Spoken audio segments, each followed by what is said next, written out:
Hey everybody, Steve Courchane here. I'd like to thank Practical Machinists for giving me the opportunity to show you around the shop that I work at. This is Dickinson Manufacturing. It was started in 2005 by the owner, Keith Dickinson. He worked at places like S&R Precision, Lockheed Martin, Bic Pen, to name a few.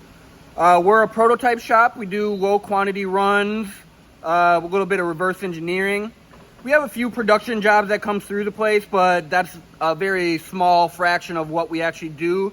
A lot of it's where we'll be, spitting out like 5 different parts in a single day, and then 5 different parts tomorrow.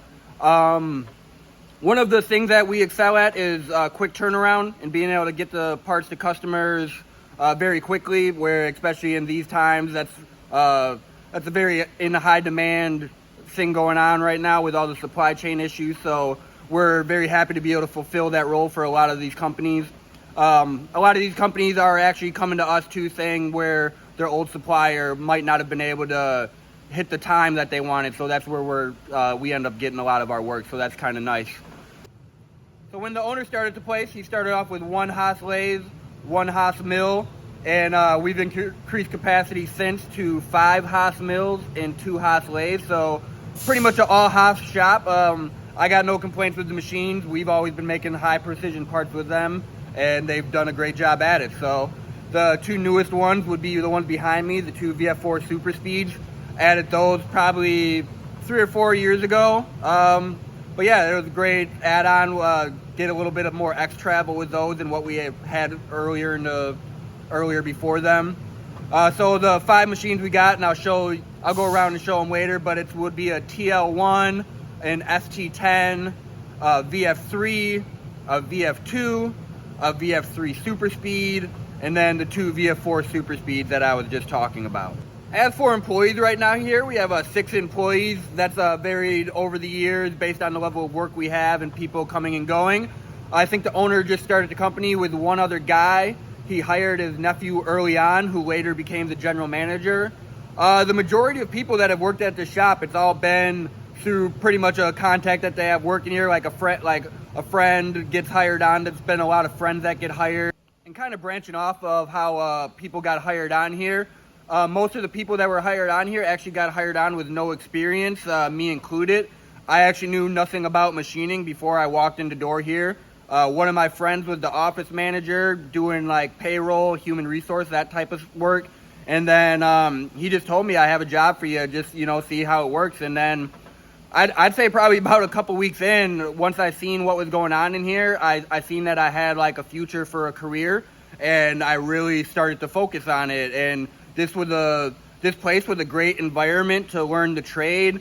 The owner was a great mentor in being able to answer any questions that you had if you had the passion to learn. I actually went out and bought the software that the company was using and trained myself at home. And within 2 years of being hired on and having no experience in this industry, I was actually programming prototype parts and doing full setups myself, pretty much getting print in hand and taking the job on by myself within 2 years of walking in the door, which was pretty great. And after learning a lot about this field, I know that's not a very normal thing in this field. And now that I'm done with that information, it's time for me to go show you around the shop and show you a few cool things we work on. So let's go to it. So right behind me, I got the VF3 Super Speed. This was the 3rd mill that got acquired here. How I got it set up right now, I got a personal job in there actually right now, a Packers G logo. It's kind of cool. But how we set up a lot of our machines is put down like a master plate, and then we'll throw vices up on this plate, but I just got this thrown on top of it right now for machining it. But normally we'll throw like 3 vices up on top of this plate, so then we can pull them off when we need to and do plate work also, and kind of keep like a modular setup going. So that's definitely one of the things we like to do in the machines in a prototype environment, to kind of keep going from one job to the next. So stepping over here, you're gonna have the VF2, 2nd machine acquired. A little bit smaller machine than the first one. The first one was a VF1 that got acquired. This was a little bit smaller, but it's actually kind of a nice machine to work in because everything's so close for you for loading in and out. It's kind of a convenient machine for that. This one has 7,500 RPMs. The last one goes up to 12,000. So just another mill. So this right here was actually the first mill acquired. VF3 non-super speed, normal tool changer, 7,500 RPMs, pretty standard. Definitely still gets the job done. No chip auger in this one. No chip auger in the 2, but there is a chip auger down in that first 3. Got all of our benches set up with it's actually like a yoga mat material. So it's kind of like a nice little rubber thickness. It's kind of easy to clean off and not damage parts when you're putting on them. Got all of our pin gauges. Got some to put away here. The old sets, and then got some new sets. Go up to 750. Got everything up to 750. So then here's the newest machine, actually, VF4 super speed. I actually just put in the rotary probably like a couple days ago in this one. I got a little modular fixture that I made for it. We're gonna tool up for it and get some better tooling in fixturing. We're using it on the 4th axis. Hopefully be able to use it a little bit more. Yeah, that one goes up to 12,000 RPMs. Just got that one all cleared off. Then this would be the other VF4 super speed. Got a few chips in this one. Running some steel in it, some 316. There's another one where you got a plate down, where you can do some plate work right next to the vices. Kind of convenient to have those setups. So this right here is a TL1, first lathe acquired here. It's got a tool changing post. It doesn't have an automatic tool changer on this one. But again, it's kind of nice for quick open setups and prototyping. Then you move right around the corner. Got one of our actual production jobs in here right now on the ST10. See there? From there, there. Kind of like a modification job. This one has the tool turret in it. So a little bit better for running production type work on it. Yeah, that would be our 2 lathes right here. And then the 5 mills. 1, 2, 3, 4, and 5. And that's gonna be it for our CNC machines. We actually just got this press a little bit ago for a job that kind of needed a press for a job, and so we acquired one. So now we have one. Kind of nice to have it. So moving over here, got the saw. Not the greatest saw, but again, we're not really running production, so the amount that we do cutting on it isn't that significant yet. We'll probably still replace it soon. Got all the inventory stocked back here. A little bit of random stuff down on the bottom. Kind of got some material separated out. Kind of got to separate out too, where this is round over here, and then you got square over here. Keep them a little bit separated. Then we got our manual mill. Got it standing up tall.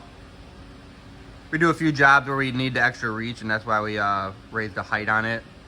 So kind of nice to be able to have that for the openness and Z travel that you don't get in the CNC machines. There's a bunch of random little things that we make. Not very organized right now.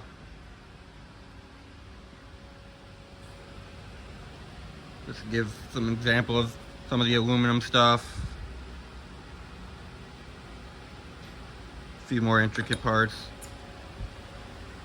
These are some big hydraulic manifolds that we used to do. We don't really do them much anymore, but they're a nice job when they were coming through. Someone might have seen me making these the other day on my social medias. This was a pretty fun, complicated little part. Had some trickery to it.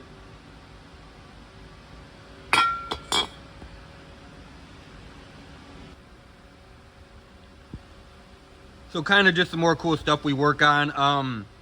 The company, Wisconsin Brewing Company, actually had all their original tap handles made at our shop, and we went through a manufacturing process with them to actually help them come up with the design, and it changed over time a little bit. This is a few examples of where it was.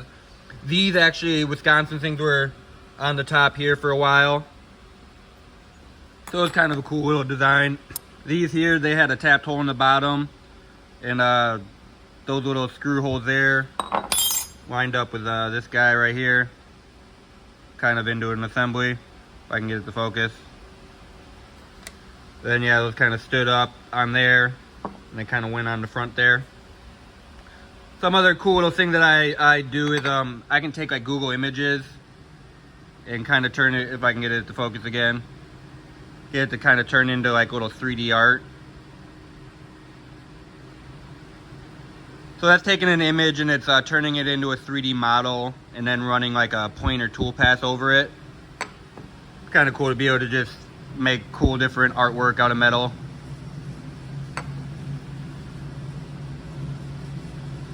Then we got a little 3D printer too. We don't do a lot with it. It's not too advanced of one or anything like that. Just make a few little things with it here and there. Right now, these little tool holders that I made with it, I actually use them for checking tools under the microscope. I'll be able to line that up and be able to check like the tips of 4 of them under a microscope. This was actually one of the first 3D surfacing jobs that I did when I was learning the surfacing tool path in the software. It's kind of nice to be able to, for a learning environment, to be able to kind of work on things that you want to. It kind of helps you, motivate you to learn a little bit faster. This is another little fun project that I did that was like out of solid 1018. I actually made this model myself too, like out of very simple shapes, and put it together in CAD. So that was kind of a fun one to do.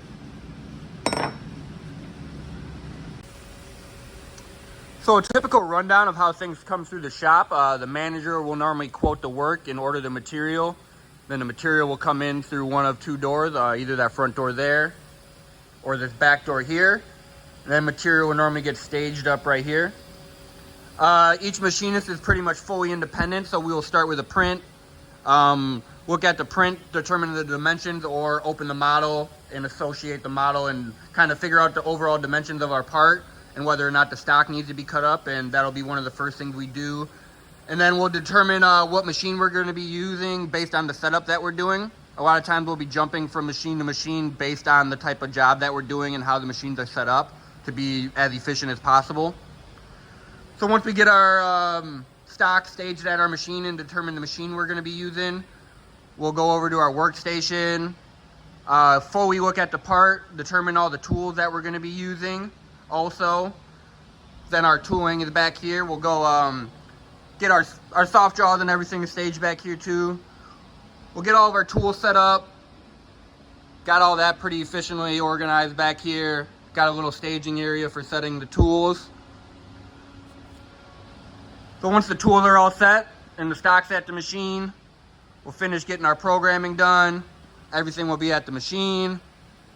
We'll load up the program and we'll prove out the part. So yeah, and that's all done individually based on each part and each individual machinist right now. There is communication. We will go between and help out each other with jobs, and if there's questions arise, that's definitely something that's not deterred. We definitely promote asking questions and helping each other out, but for the most part, we do run the jobs fully independent here.